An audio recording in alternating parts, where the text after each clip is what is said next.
must have been around 1957 as a 10-year-old attending the Christmas Day party dance in the old FCA local defence hall, the Army Hall in Donegal town, just at the back of where Donegal post office is now.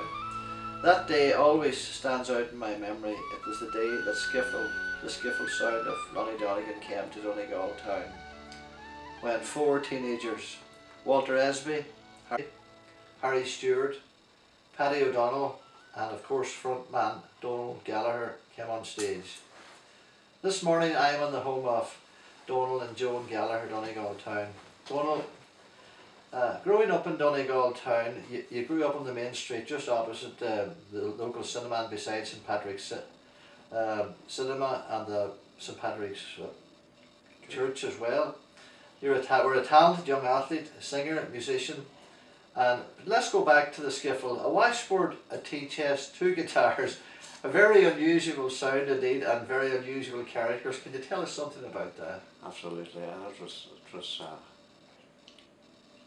we just got together for the crack, you know, like for just a bit of fun, you know, and it turned out that just people liked it, you know, and I'll never forget that there was TV wasn't heard of like nearly.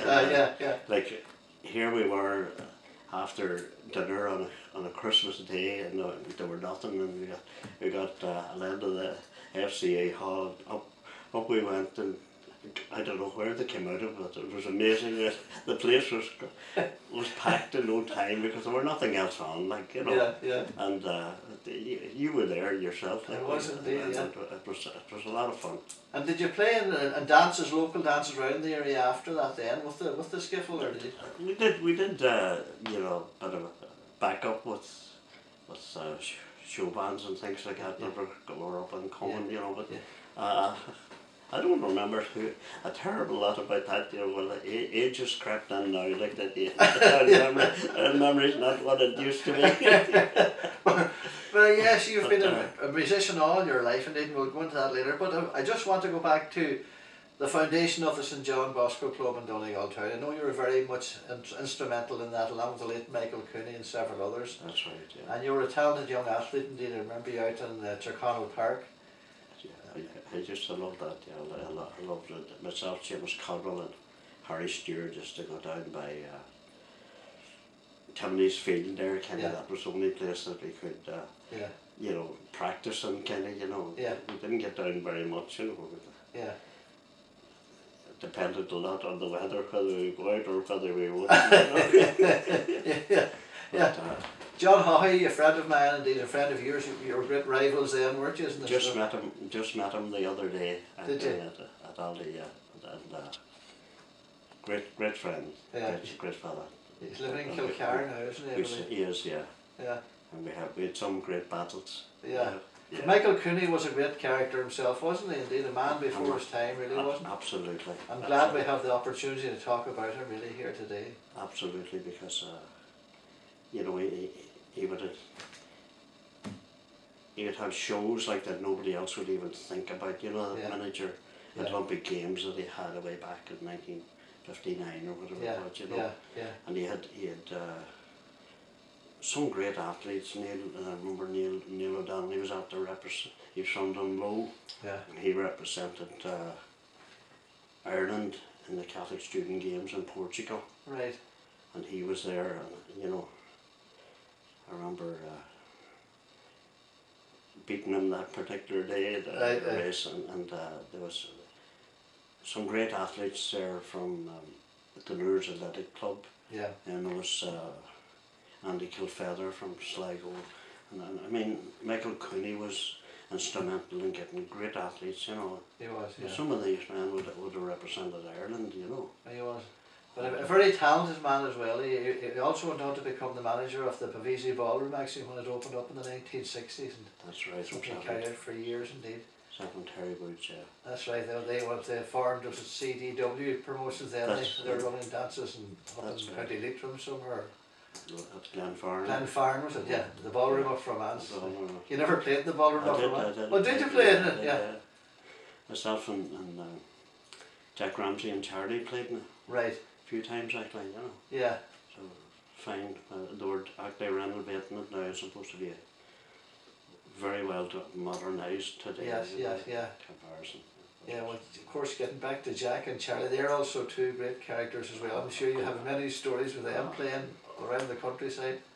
Some of them would need to be X-rated, like, you know.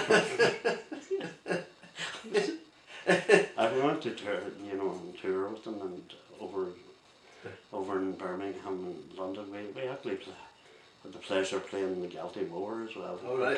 You know, which is a massive place. You know, yes. we had a lot of fun. You know. Yeah. A lot of good times. You know. Yeah. But so let's go back to '59 again, Donal, and I remember you left to go to the States then as a young man to New York, was it? Or, that's right. Yeah. Yeah. What part of New York did you go out? Well, out to Jamaica and Queens. Right. I went out to Queens, and was there. Started working at a department store. Went back to school in Jamaica High School, and done a course in traffic and transportation. And, because there was an opening in the department store for that, Yeah, so sure. I got my exams and started working there for a number of years. Then I got into Idlewild, as it was known at that time, JFK now. All right. And I got in there and worked for the US Post Office. Right. And just and a note on that, you know, we used to, there was one day, there was about 7 jumbo jets, never forget that, yeah. waiting on a taxi to go out onto the runway, you know. Yeah. And it was most extraordinary to see so many waiting in line, of course. Yeah. And all of a sudden to come this wee 2-seater like Cessna plane had dropped down, you know, and I just, this is amazing, you know. I would love to have a picture of it, you know. But from nowhere just came this big jet, nearly down and crashed into him, you know. It was the closest thing I ever seen, and he had to take off. The pilot had to take off like at a 90-degree angle. It was the closest to.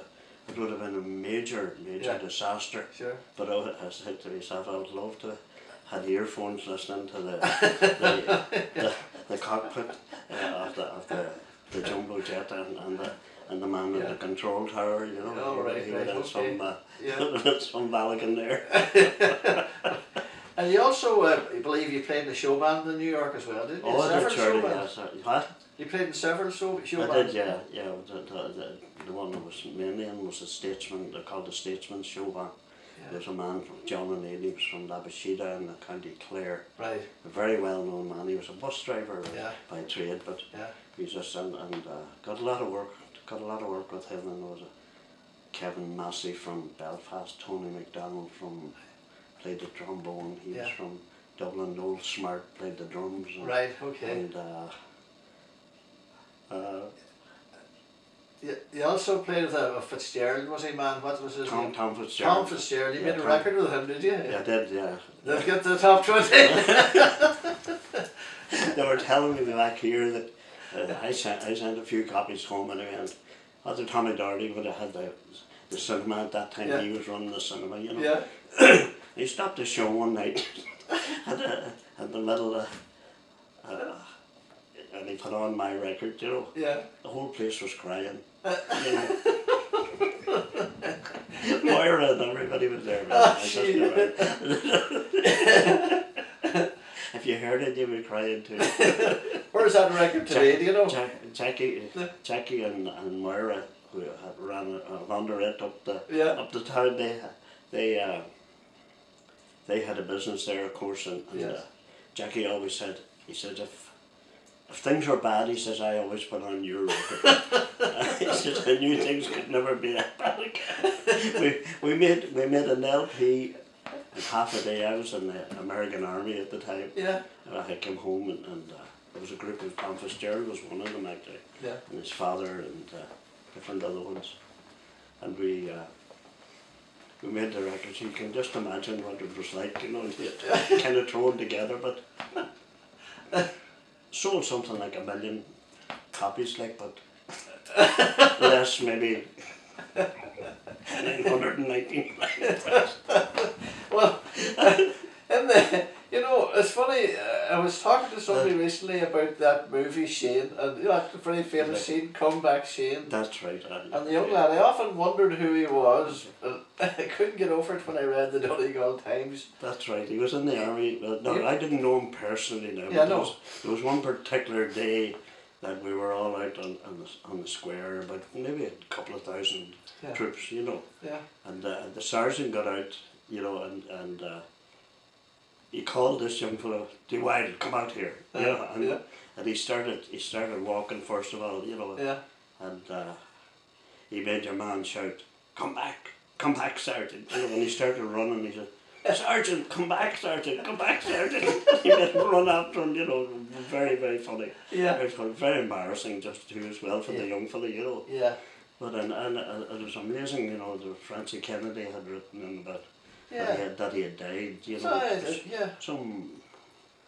He died a young man, apparently. He must have. Well, he would have been 19 at that time, and it was only 10 years or so later that he died. You know, I hadn't known that. It's funny. It's a scene that always sticks out in my mind. You know, in the movies, especially when you're a kid watching that. Of course, yeah. It was always a kind of a classic. You know, Alan Ladd. That's right. Yeah. You know, Van Heflin. That's right. Yeah. Yeah. So, you were in the States for how long? I was in the States for 9 years. Right. Yeah. I think you came back around 68, wasn't it? 69, 69, I came back. Okay. Two of us came back on a holiday. Joan stayed. Joan never liked it over. Did she not? No, Joan's not from Donegal, is she? She's from Tipperary. Oh, from Tipperary. It's a long way to Tipperary. It's a long way. I don't. Yeah, that's good. That's good. So I do remember you coming back, and Donegal Dynamos, the soccer club, had just been recently formed. That's right. I remember you took over the helm of it, and it eventually became the Donegal Soccer Club, which was very successful. Donegal Soccer Club. I know you put an awful lot of time and effort into that. It was great, you know. Nearly all them, like the Bosco and the soccer club and all like that, they all met in our houses. It was kind of a foundations place. Your house was really, what you say is right. It was a meeting point for all the kids in town, really, wasn't it? It was a meeting point for all kids. It was, yeah. I would be great, you know. Yeah. My father and mother like had a bed and breakfast, and they had a wee shop there which was just opposite the cinema, and they had a restaurant, and you know, they made a business out of it, kind of, you know. A very famous character, well, in Donegal he was famous. Eddie Pilkington lived beside you. Do you remember Eddie in the banjo? Eddie certainly. It was fun. God. One of the first bands we were in was Daily Brandon. Yeah. Eddie and John Murray and Charles. Daly, of course, Eamon Monaghan. Eamon was with us too. Eamon from the Capital Showman. Great talented man, very talented. Yeah. But I remember one night we went up to play in Shiland. Yeah. You know, we arrived, and so we were having a cup of tea in the kind of farmhouse. We were playing in this kind of a big parish hall, I would say, you know. Yeah. And thunder and lightning started, and I never was as close to lightning in my life. Right. It hopped off the paved stones outside and actually cracked them, and of course all the lights in the place went out. And this was the amazing thing about it, you know. The priest came and he says, what are we going to do? John Murray took the battery out of the car, and he hooked it up to this for taxi and amp or whatever we had. We sang and played all night, unbelievable. And at the end of the night, you know, there was telly lamps around the hall, I should say, you know, for the light. And he took the taxi and amp out and put it back in the battery, out of the car, and he put it back into the car again. First click, and away she went, you know, after playing all night, you know. Yeah. It's amazing. Isn't it? Just you mentioned Sean Murray. Do you remember the wee three, Willie Brown and himself, and who was the other? Did you ever play with them? No, I never did though. I think Martin Crawford might have been part of that at one stage. Yeah, no, they were gems, you know. Well, Sean Murray was a gem, and I mean, you know. Yeah, that's right. Yeah. Very talented man, so he was. Sean was a man, he used to have these great quips, you know, like, how you doing, Sean? I could be twice as bad, you know, or yeah. how you doing, Sean? If it was any better, I wouldn't know what to do with it, you know. I remember Eddie Pilkington playing one night up in Vinnie Begley's pub. It's now the Coach House Bar up the main street. And it was during the festival, after the festival in the cinema, and Eddie was playing the banjo in Vinnie's, and he set it down on the sofa to go to the toilet. And one particular gentleman, I'm not going to name him, Yeah. he came in and he sat down on top of the banjo. It wasn't me, by the way. No, it wasn't. It wasn't you by any means, but there was hell raised when he came back in. Oh God, there were some funny times, Duck. I hope you don't mind me calling you Duck now, because I know it's and how did you get I that? sometimes used to get letters here, Duck, Donegal town, and would come here. Yeah, I think Vinnie Begley's was a place for where during the concerts in the cinema they used to take breaks and to get a bit of Dutch courage, didn't they? Absolutely, I don't know what I never drank, but you know yeah. That show you mentioned, famous Showboat. Showboat, it was funny because I do remember Joe McGarrigan and yourself being there, and there was a break at 11 o'clock and they all went over to the National Hotel. I know, and didn't come back for an hour. That's right. Over. That's right. Half of their faces were painted black on the black and white minstrel show. I'll never forget that. The rest of them were white. Some of the musicians you played with down through the years, well, Martin Crawford, Martin's in Australia, another great character in the I must say.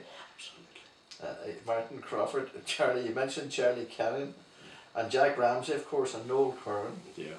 I think Martin and yourself and Noel had a small group one time, hadn't you? We had the Musketeers. Oh, the Musketeers. Before that, the True Tones, we were called, you know. Yes.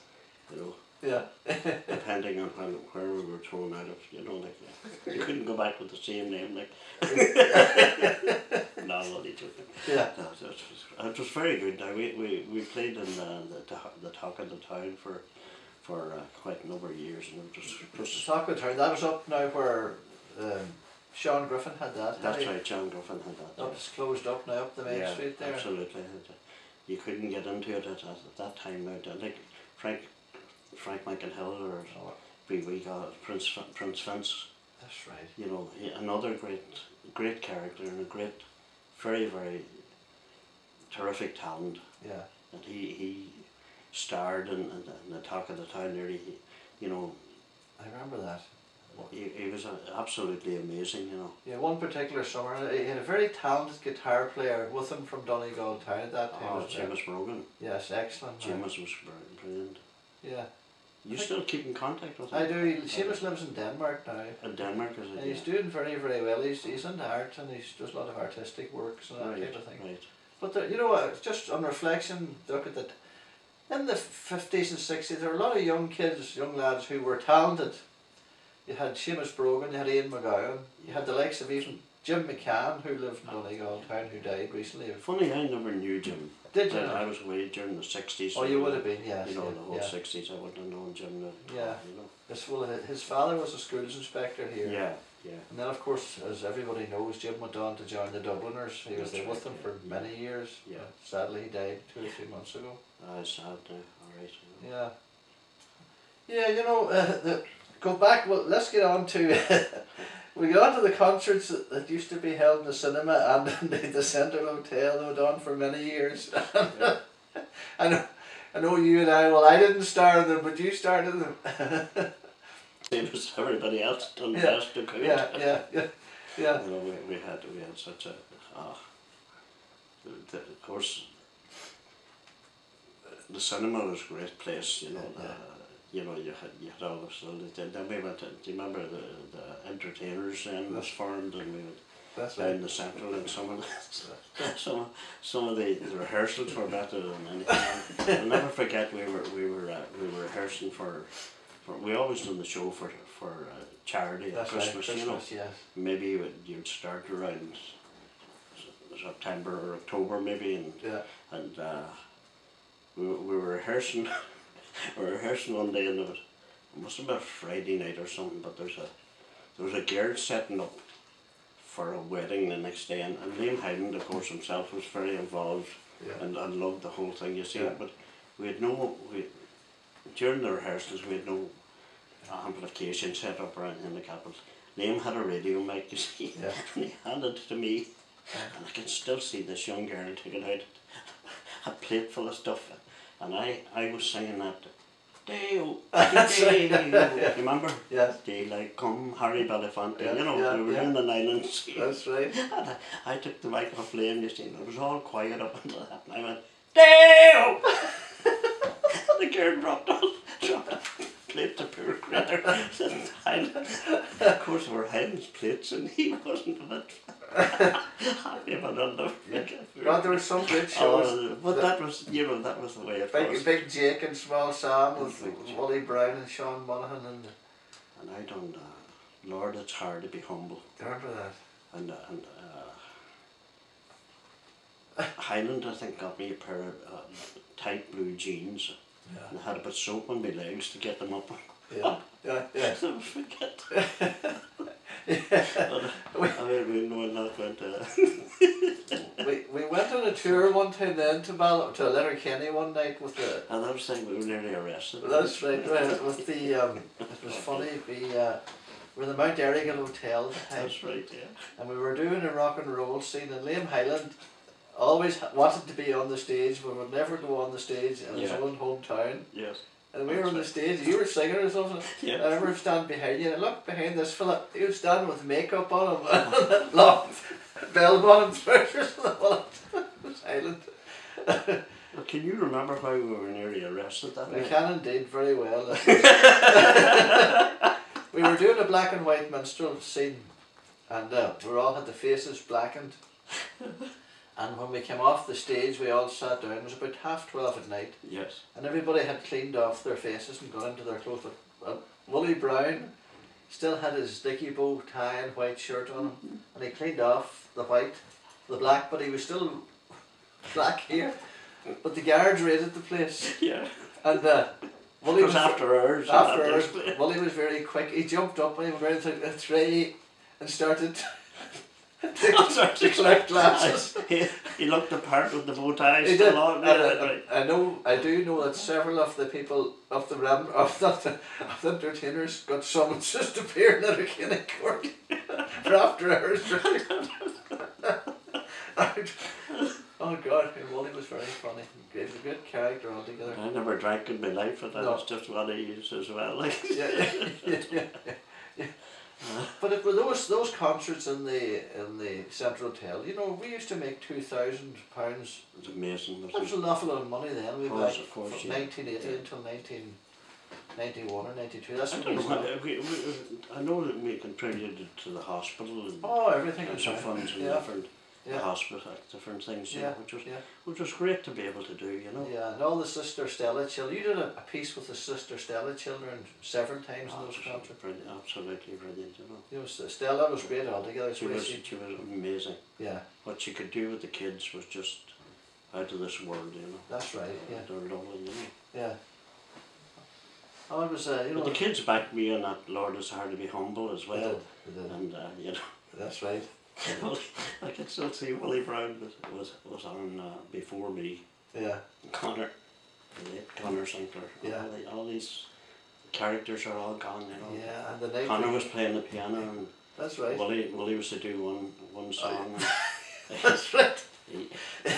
Typical, you know. He got carried away. He got such a rapturous applause that he started into another one, just ad lib, you know. Connor was rich. Yeah. That was great. The night that we had this big Jake scene, it was a cowboy scene, it was a gunfight, and Sean Monaghan shot Willie Brown dead. Yeah. And we had to get him off the stage, so the Undertaker came in with a wheelbarrow and Charlie Doherty, yeah. He was made for the part, I would say. Oh, he was. In a very expression on his face. Yeah, absolutely, with a wheelbarrow. That's right. They couldn't get him into the coffin. That's right. Sean Mullen, they wheeled him out in a wheelbarrow. And there were funny times indeed, oh God. But you've had a very, very interesting and varied life now. I know you've told me before we started you have, I think it's 15 grandchildren and 4 great-grandchildren. That's right, 15 grandchildren, 4 great-grandchildren. Yeah. So what do you spend your days now at, Donal, and so?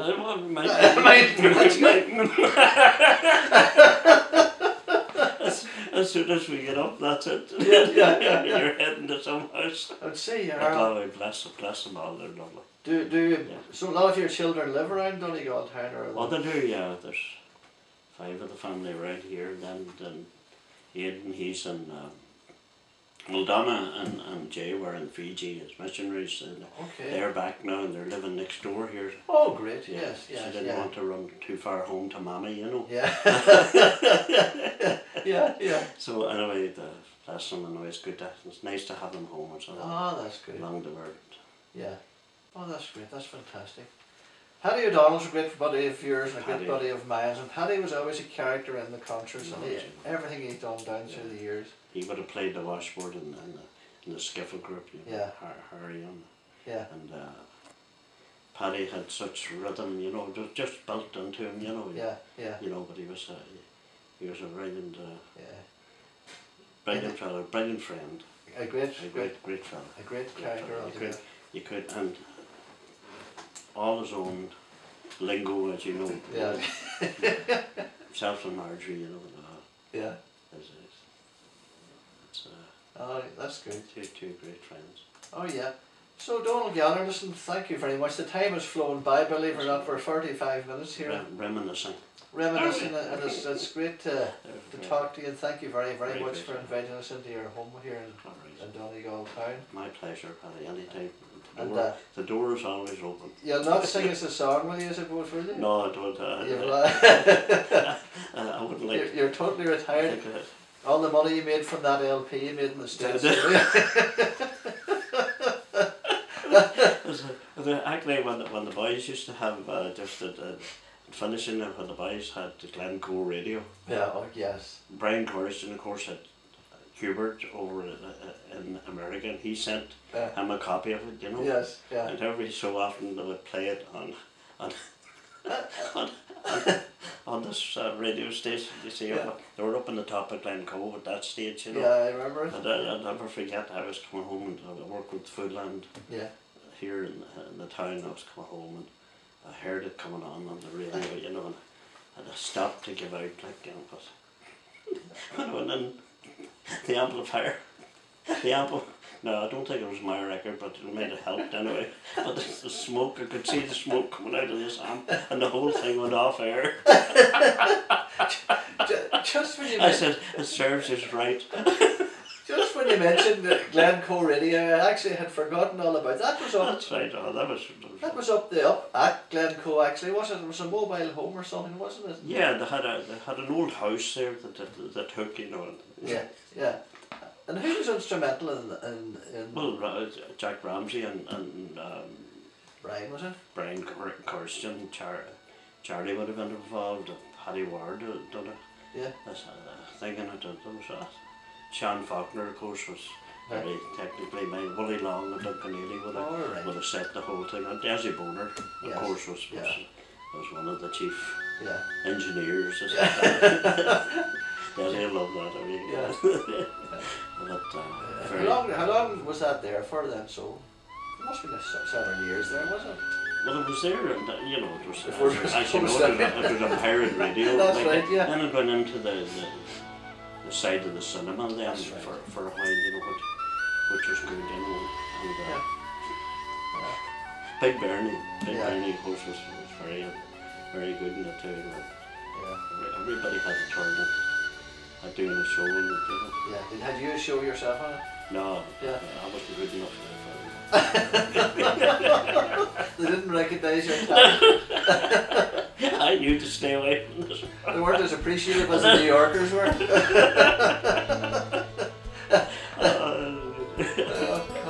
Well, listen, Donal Gallagher, thank you very much indeed, and we really appreciate you. Nice talking to you. I just dropped in to see you all. I'd only stay a while. I want to hear how you're getting on. I want to see you smile.